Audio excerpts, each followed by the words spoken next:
Hey everyone, just a quick update from the hydro garden. Got my bucket out today. I'm about to harvest a whole bunch of these things. If you're not familiar with this style of gardening, I guess the closest thing that this DIY I built would be related to is an NFT. So that would be for like a film, which would be like there's a film of water running along the bottom, feeding the roots and giving them nutrients as they pass through.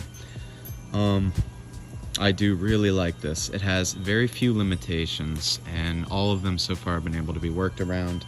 So yeah, gonna collect these up and post the after results. And here we have the end result. I have quite a few. Let's say maybe 2 to 3 pounds. That's pretty hefty, but yeah, just from a little bit of a harvest. And there's many more on the way and ripening. Yeah, thanks for watching.